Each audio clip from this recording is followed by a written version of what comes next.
Dr. Rice hunched over her workstation, eyes burning from 20 straight hours analyzing the alien transmission patterns. The holographic display bathed her face in eerie blue light as Europa Station's environmental systems hummed in the background. "You need to see this," she called to Station Director Caldwell, who approached with heavy steps. The aging administrator had aged a decade in the 3 days since the void-borne ships appeared. "Another threat?" he asked, voice gravelly from lack of sleep. "No, something else." Rice manipulated the display, expanding a seemingly random sequence of pulses. "There's a secondary signal embedded within their transmissions. It's not meant for us." The massive collective vessels had positioned themselves in a precise formation beyond Mars' orbit, 7 obsidian behemoths reflecting sunlight like black mirrors. Their initial broadcasts had been translated through Earth's quantum computers: surrender all colonies, resources, and accept subordinate status within their hierarchy. The alternative was comprehensive biological discontinuation. "They're talking among themselves," Rice continued, highlighting patterns within the signal. "But there's something odd about how they communicate. These gaps here, they're compensating for translation issues between their own species." Caldwell's eyes narrowed. "You're saying the 3 alien species don't fully understand each other?" "Exactly. They're using a standardized matrix to translate concepts between radically different consciousness types. And it's imperfect." On the observation deck above them, off-duty personnel gathered around viewport windows, staring at the distant pinpricks of light that represented humanity's potential extinction. A maintenance technician held her young daughter close, one of 3 families who had remained on station despite evacuation orders. Reyes's terminal chimed with an incoming priority message from Earth Command. General Santos's face appeared, his expression grim against the backdrop of the underground war room in Geneva. "Dr. Reyes, we've intercepted a smaller vessel breaking formation. Trajectory calculations put it on course for your station within 17 hours. Her heart stuttered. "We're not equipped for defense, General. Evacuation is no longer possible.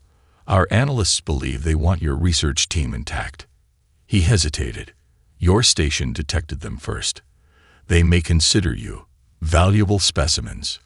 The transmission ended, leaving a hollow silence filled only by the environmental system's steady rhythm. "They're coming for us specifically," Caldwell whispered. Reyes turned to her research data, mind racing. If the aliens couldn't perfectly understand each other despite centuries of cooperation, perhaps their understanding of humans would be equally flawed. A desperate plan began forming. "Get me every linguist and anthropologist on station," she ordered. "And I need access to the communication array." "What are you planning?" Caldwell asked. "They think they understand us based on our broadcasts, our literature, our history. But they're interpreting everything through their own conceptual framework." She pulled up the station's emergency protocols. "If their own translations have gaps, then maybe, just maybe, we can exploit those same gaps." Outside, Earth gleamed like a blue jewel against the void, seemingly peaceful despite the frantic military preparations underway on its surface. Humanity had never faced an existential threat of this magnitude. Yet in this remote station, one scientist had discovered the first potential weakness in supposedly superior beings. "Get everyone in the main lab," Reyes said, already gathering her equipment. "We have less than 17 hours to weaponize miscommunication." Commander Chen pressed her back against the rusted maintenance shaft wall as another tremor shook the Mars colony. Dust rained from the ceiling, coating her improvised tactical gear. 3 days of continuous bombardment had transformed the once pristine settlement into a wasteland of ruptured domes and emergency force fields. "Status report," she whispered into her comm unit, wincing as a particularly violent explosion reverberated through the structure. Her second-in-command, Sergeant Diaz, responded through bursts of static. "Mining Team Alpha has rigged the eastern processing plant." The Nebulites took the bait. At least 30 of them converged inside. Chen checked the crude detonator in her hand. The device had been assembled from mining equipment never designed for combat. Understood. All teams clear the blast radius. She allowed herself a moment of doubt. 4 years ago, her decision during the Europa uprising had cost 2,000 civilian lives. Now, the fate of Mars colony's remaining 3,000 residents rested on her shoulders. Detonating in 3, 2, 1. The processing plant exploded in a spectacular cloud of Martian dust and mechanical debris.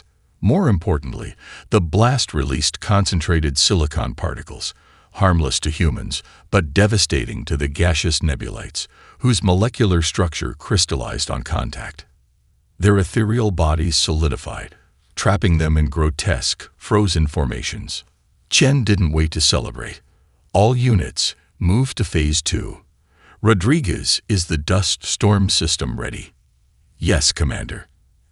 Atmospheric processors are overclocked to 160% capacity. Catastrophic failure imminent. Exactly as planned. On her tactical display, Chen watched as the colony's environmental systems began their programmed death throes. Massive intake valves reversed, pumping superheated air into the atmosphere, while harvesting systems pulled dust from the Martian surface, creating an artificial storm of unprecedented magnitude. The Accioni ground forces, advancing through the western quadrant, suddenly found themselves engulfed in a blinding tempest that their sensors couldn't penetrate. Their crystalline forms, designed for precision and order, struggled against the chaotic environment. In the command bunker, Lieutenant Crystalis, the captured Accioni officer, watched the tactical display with an expression that approximated disbelief. "Your resistance is mathematically unsound," the alien stated, its voice a symphony of harmonizing tones. "Our technological advantage ensures 97.8% probability of complete victory." Chen didn't look away from her display. "We're not fighting according to your math. Explain this irrationality," Crystalis demanded. "Your species sacrifices functional infrastructure to gain temporary tactical advantages. This violates basic strategic principles." A junior officer interrupted before Chen could respond. "Commander, synaptic dropships approaching the northern habdome." Chen nodded grimly. "Deploy the maintenance drones." Across the northern quadrant, 200 mining drones, normally used for delicate extraction work, swarmed like angry insects toward the incoming dropships. Each carried a minimal explosive payload, insufficient to damage the advanced alien vessels individually. But collectively, their simultaneous detonation created an electromagnetic pulse that scrambled the synaptics' hive-mind coordination. The dropships faltered, 3 colliding in midair while others crashed into the Martian surface. "How?" Crystalis asked, its crystalline features reflecting confusion. "Your technology is primitive."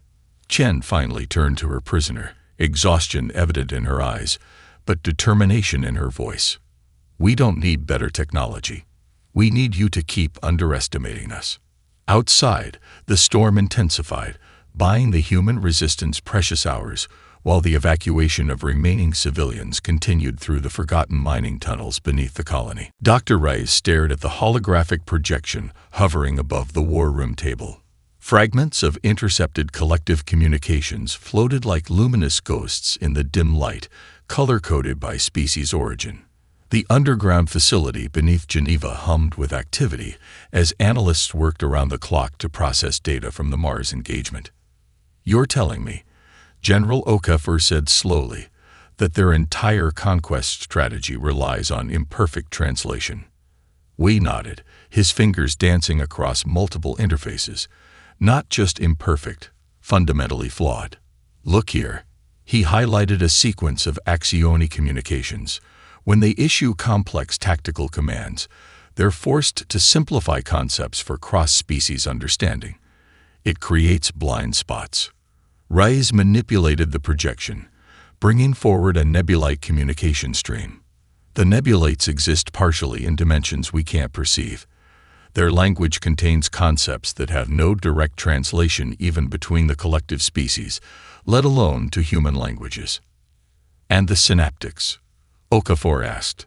"Their hive mind structure means they think in parallel processing patterns," Wei explained. When forced to communicate linearly with the others, they lose processing efficiency. It's like forcing a supercomputer to use Morse code. The general's weathered face betrayed nothing, but his eyes narrowed slightly. How certain are you about this vulnerability? Reyes played a captured transmission recovered from Mars. The sequence included timestamps from the colony battle, showing the delay between an Accioni command and the Nebulite response, a delay that grew progressively longer as Commander Chen's chaotic tactics unfolded. Their cooperation deteriorates under stress, she said. The more unpredictable our actions, the more their translation matrix struggles to maintain cohesion. A junior communications officer interrupted, delivering a tablet to Y. He scanned it quickly, his expression darkening. Luna Base reports collective ships entering orbit. Invasion preparations underway. Okafor studied the massive tactical display where red indicators represented the alien armada. Against such overwhelming force, conventional defense seemed futile. How do we weaponize this translation flaw? He asked. Wei hesitated. Sir, I've been working with Dr. Reyes on a theoretical approach. Nothing about our situation is theoretical anymore, Captain. Proceed. We can create a cascading translation virus, Reyes interjected. A program that subtly alters communication between their species, introducing errors that compound over time. Not enough to be immediately detected, but sufficient to degrade coordination. Like a game of telephone. Wei added, where the message gets progressively distorted with each transmission. Okafor considered this implementation. We'd need to infiltrate their command ships, Wei said. Physical access to their communication nodes. The room fell silent. Such a mission seemed impossible given the technological disparity. There's more, Reyes said quietly. The collective conquest pattern shows they maintain control over subjugated species through the same translation matrix. If we can reach other conquered civilizations, we might find allies who've identified different weaknesses. Okafor turned to the tactical display, where Earth glowed blue amidst the encroaching red fleet. Prepare Operation Discord, he ordered, and assemble infiltration teams with linguistic specialists. We need our best people ready to deploy within 12 hours. As the room erupted into activity, Reyes caught Wei's eye across the table. The enormity of what they proposed, turning the most sophisticated alien coalition in known space against itself through miscommunication, seemed like magnificent insanity. Will it work? Wei asked quietly. Reyes watched collective ships positioning themselves around humanity's homeworld. It has to. The repurposed human transport vessel drifted silently through the collective fleet surrounding Luna Base. Its hull had been hastily retrofitted with salvaged alien technology, giving its signature the appearance of a minor Accioni support craft. Inside the cramped cargo hold, Dr. Reyes checked the neural translator implanted at the base of her skull, humanity's best attempt to comprehend collective communications in real time. Final equipment check, Wei whispered, his face illuminated by the soft blue glow of their modified tablets. The 6-person infiltration team wore environment suits adapted to withstand the crystalline atmosphere aboard Accioni vessels. Lieutenant Kamal, their security lead, distributed the translation disruptors, devices no larger than ancient thumb drives that would gradually corrupt the collective's communication network. Remember, these need physical connection to their primary translation nodes. Secondary systems won't create the cascade effect we need. The ship shuddered as automated docking procedures engaged. They had reached the collective flagship, a massive crystalline structure resembling a geometric snowflake 20 kilometers in diameter. Incoming transmission, their pilot announced. They're requesting identification and purpose. Wei activated their prepared response, a complex sequence of light pulses and mathematical patterns that identified them as maintenance personnel for communication relays. The response had been carefully crafted based on intercepted protocols. Seconds stretched into minutes as they waited. Finally, a confirmation signal pulsed through their systems. "We're cleared," the pilot said, disbelief in his voice. "Docking in 30 seconds. Reyes met each team member's eyes. Remember your xenolinguistic training. Axioni interpret hesitation as deception. Move with purpose. Speak directly. No idiomatic expressions. The airlock cycled open, revealing a corridor that seemed carved from living crystal. The surfaces pulsed with information, light patterns carrying data throughout the vessel's structure. Their neural translators struggled to process the bombardment of alien concepts. This way, Y murmured, following the map they'd constructed from limited intelligence. Communication hub should be 3 levels up. They moved through the vessel, occasionally passing Axioni crew members who paid them minimal attention. Exactly as hoped. Their disguises identified them as routine maintenance, invisible within the rigid collective hierarchy. The first sign of trouble came when they reached a massive chamber filled with biological specimens. Through transparent containment fields, they glimpsed representatives of dozens of species, some alive, others dissected with clinical precision. Among them were humans from the fallen Mars colony, suspended in stasis. Kamal cursed under her breath. This isn't on our schematics. Specimen analysis chamber. Reyes translated from nearby data streams. They're studying weaknesses, methods of control. A section labeled with unfamiliar symbols contained a creature unlike the others, its 6-limbed body severely damaged, but healing at an accelerated rate. It noticed them immediately, pressing against the containment field. Humans, it spoke directly into their minds, bypassing their communication systems. You risk everything coming here. Wei raised his weapon instinctively before Reyes stopped him. You're Folian, she realized, recognizing the species from intelligence reports, one of the first worlds conquered by the collective. I am Shrith, the creature confirmed, chief resistance strategist for 3 of your decades, and you have made a critical error in your infiltration. Explain, Reyes demanded, aware that every passing second increased their risk of discovery. The communication hub you seek has been relocated. Your intelligence is outdated. Srith's wounded body shifted. But I can guide you to it, in exchange for freedom. Alarms suddenly blared throughout the vessel, crystalline surfaces flashing urgent patterns. They've detected our neural translators, Wei realized, checking his equipment. We have minutes, at most. Reyes looked from Srith to her team, making a split-second decision that would alter their mission parameters completely. Release him, she ordered. We need a new plan. The prototype vessel Hermes slipped through the quantum fold, emerging in the shadow of a gas giant that concealed them from collective sensors. Dr. Reyes gripped her console as the ship stabilized, its experimental engines cooling after the risky jump. Folian homeworld in visual range, announced Lieutenant Park, their pilot. Heavy collective presence detected. 6 warships in standard orbit. Srith, now recovered from his injuries, stood awkwardly on his 4 primary limbs, while his specialized appendages manipulated the ship's communication array. His exoskeletal body still bore the scars of collective experimentation. The Resistance uses tunnels beneath the ancient temple complexes, he explained, voice translator rendering his subsonic communications into human speech. Your ship's signature has been modified to register as a Nebulite scout vessel, but the disguise will only hold for approximately 40 minutes. Reyes studied the tactical display showing Folian population centers. Once magnificent crystalline spires, now reduced to processing facilities for collective resource extraction.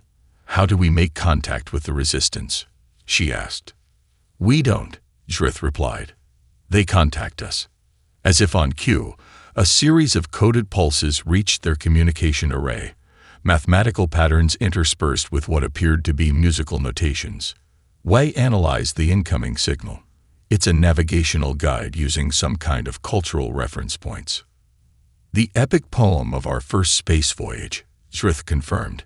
Each verse corresponds to a specific approach vector. Only Folians would recognize the pattern.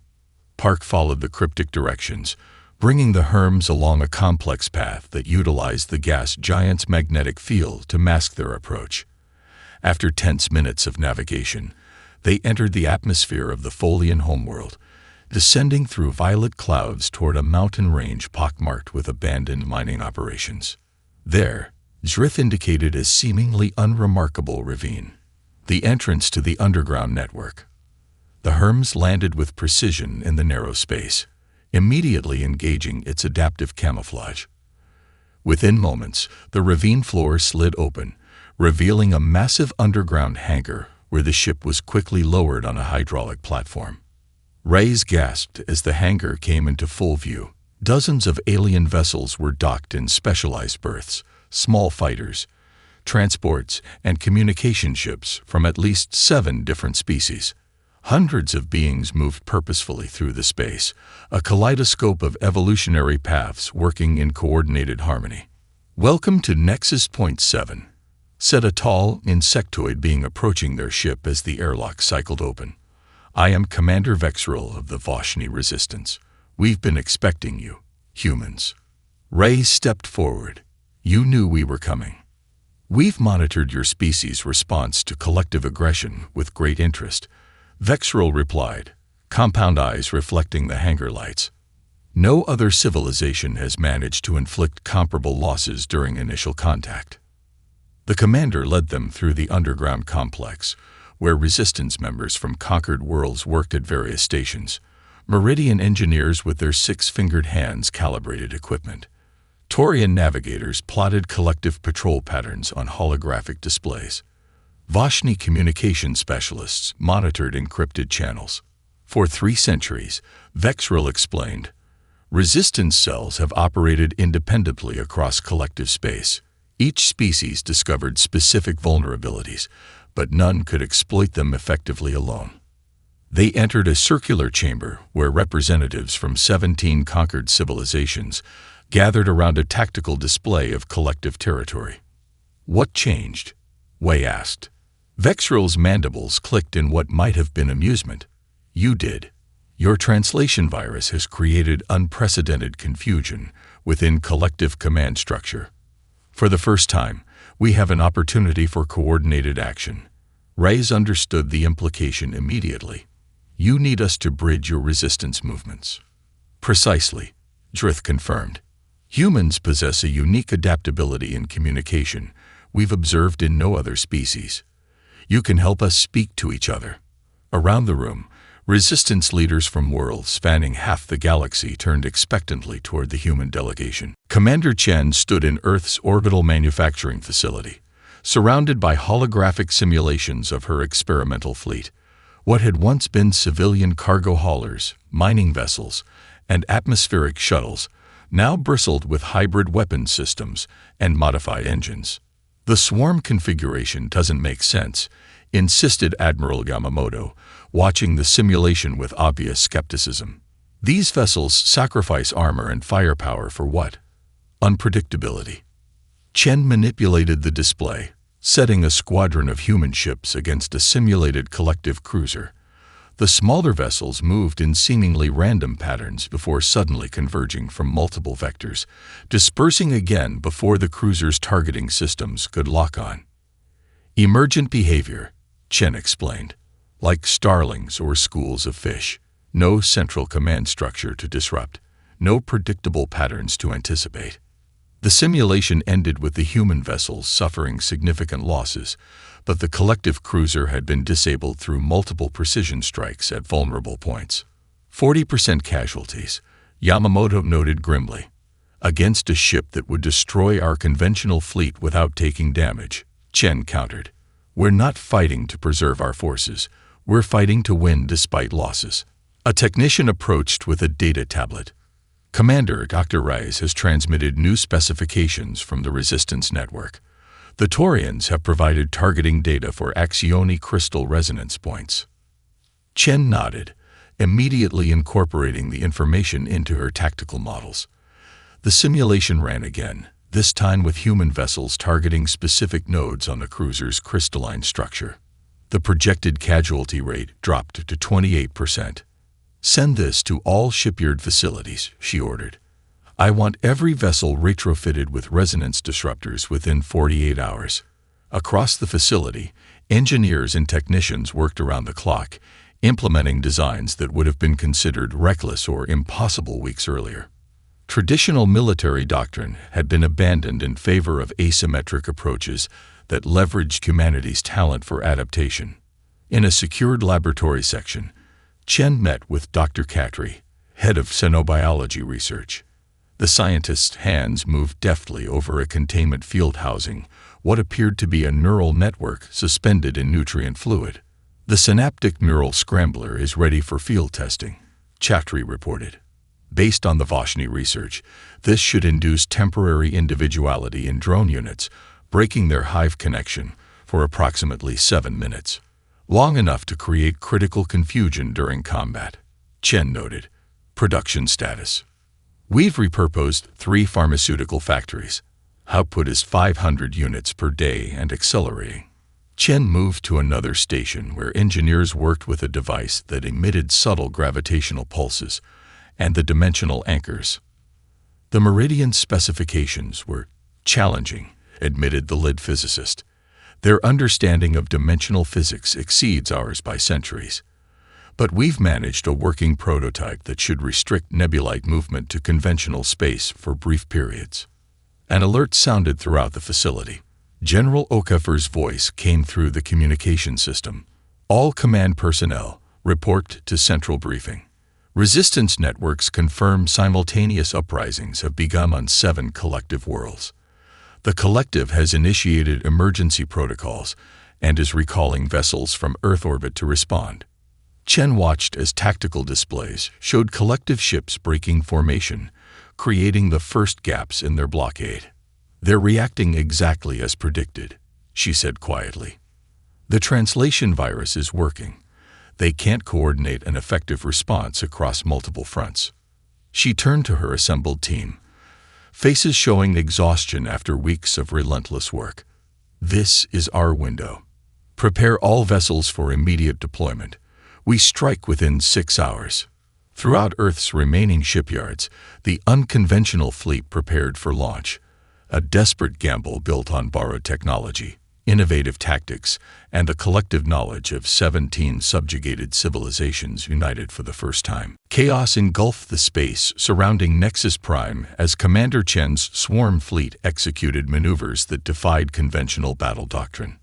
Her flagship, the repurposed cargo hauler Persistence, shuddered as collective weapons fire grazed its reinforced hull. Pattern shift Gamma, Chen ordered, her voice calm despite the tactical display, showing 3 human vessels disintegrating under concentrated fire. All sections, execute random vector protocol in 5 seconds. The human fleet, a patchwork assembly of retrofitted civilian ships, suddenly broke formation, each vessel following individually programmed evasion patterns. The collective targeting systems, designed to predict logical battle movements, failed to anticipate the seemingly erratic shifts. Nebulite dreadnoughts adjusting, reported Lieutenant Sato from Tactical. They're attempting to create a dimensional slip point to outflank our eastern quadrant. Deploy dimensional anchors in sectors 4 through 7, Chen responded. Specialized drones launched from human support vessels, generating localized gravitational fields that forced the gaseous nebulites to remain in conventional space. The trapped alien ships suddenly became vulnerable to conventional weapons. Across 17 sectors of collective space, similar battles unfolded as resistance forces executed precisely timed uprisings. On the command deck, a communications officer patched through a secure transmission from Dr. Reyes. Infiltration team has reached the central spire, she reported, her voice barely audible over weapons fire in the background. Wei's team is encountering heavy resistance from synaptic guards. Chen checked the mission timeline. The window to access the translation matrix is closing. The collective leadership will initiate emergency protocols once they realize our target. Understood, Reyes acknowledged. We're proceeding to the core. Zrith and Vexril are guiding us through maintenance passages. The transmission cut off as a massive explosion rocked the Persistence. Warning signals flashed across control panels as backup systems engage. Direct hit to engines 3 and 4, Sato reported. Axioni battle group has adapted to our evasion patterns. Chen nodded grimly. They're learning. Switch to contingency Omega, full communication blackout between vessels. Each ship captain follows their pre-programmed instructions without coordination. This final protocol, appearing as tactical suicide to conventional military thinking, confused the collective command structure completely. With no detectable communication between human vessels, the aliens could not predict their movements or identify priority targets. Meanwhile, on Nexus Prime's surface, Dr. Rice led her team through crystalline corridors toward the central translation matrix. Wei and two security specialists provided covering fire as synaptic drones converged on their position. The core chamber is 50 meters ahead, Zrith indicated, his alien physiology allowing him to sense the massive energy signatures beyond the reinforced doors. A wave of disorientation suddenly swept through the team as the corridor filled with pulsating light patterns. The human members staggered, while their alien allies collapsed entirely. Psychic assault, Wei gasped, fighting to maintain consciousness. The synaptics are broadcasting directly into our neural patterns. Reyes fumbled for the prototype neural scrambler, but her limbs refused to cooperate as the psychic pressure intensified. Around her, the non-human resistance fighters lay immobilized, their diverse nervous systems overwhelmed by the targeted attack. Yet to everyone's surprise, the humans recovered first. Their individualistic neural patterns, considered primitive by collective standards, resisted complete subjugation. While still affected, Reyes and her team regained mobility, while their alien allies remained incapacitated. "The Matrix," she urged, helping Wei to his feet. "We have to reach it ourselves." The two scientists staggered forward, supporting each other toward the core chamber, where the fate of 17 worlds would be decided, not by superior technology or overwhelming force, but by the quirk of human consciousness that the collective had fatally dismissed as evolutionary weakness. The newly constructed space station Concordia hung in Earth orbit like a crystalline flower blooming against the backdrop of humanity's blue homeworld. Its architecture represented a harmonious blend of multiple species design philosophies, Axioni crystalline precision, nebulite dimensional efficiencies, synaptic neural-inspired connectivity, and human adaptability. Dr. Reyes stood at the observation window of the main council chamber, watching shuttles arrive from across formerly collective space. Each vessel carried representatives from civilizations, now experiencing their first taste of self-determination in centuries. "Nervous?" Wei asked, joining her at the window. The neural translator at his collar now bore 17 language matrices, allowing seamless communication with their new allies. "Terrified," she admitted. "We're attempting something unprecedented. Cooperation without domination." The chamber filled as delegates took their positions.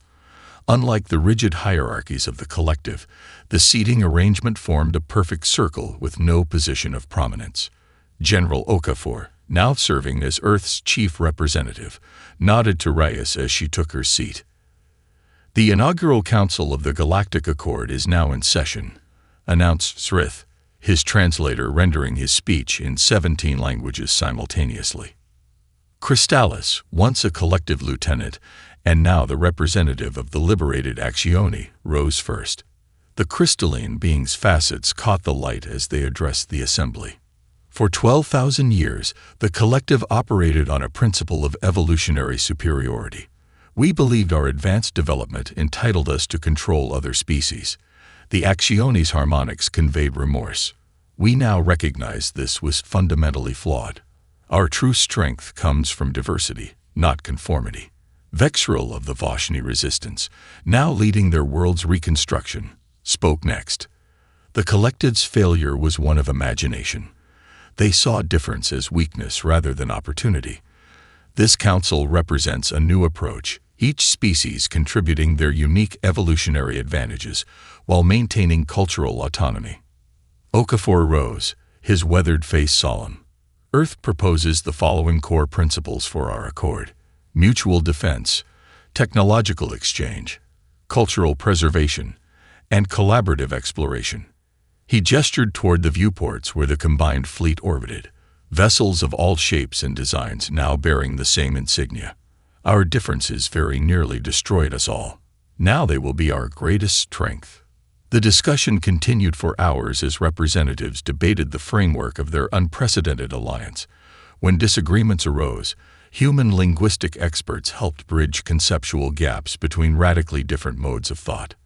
As the session concluded, Commander Chen entered the chamber, drawing surprised murmurs from the assembly. She wore a new uniform bearing the Accord insignia and carried a data crystal containing stellar charts. "The joint exploration vessel Horizon is ready for departure," she announced. "Long-range sensors have detected signals from beyond the former collective territory, evidence of civilizations even more advanced than our own." Ray studied the assembled delegates. Beings of crystal, gas, hive mind, and countless other forms, all regarding Chen with respect earned through shared struggle. The commander who had once been disgraced now stood as the embodiment of humanity's unique contribution to the cosmos. "Who will lead this expedition?" asked a Meridian representative. "We will lead it together," Chen replied, "with a multi-species crew and command structure." As the council adjourned, Reyes returned to the observation window. Beyond Earth's atmosphere, stars beckoned with new promise. The translation matrix, once a tool of subjugation, had been reprogrammed as the foundation of genuine understanding between profoundly different forms of consciousness. "We didn't just survive," Wei said quietly, standing beside her. "We changed the rules of the game entirely." Reyes watched as the exploration vessel Horizon broke orbit, carrying representatives from 23 species toward the unknown. "That's what humans do best,"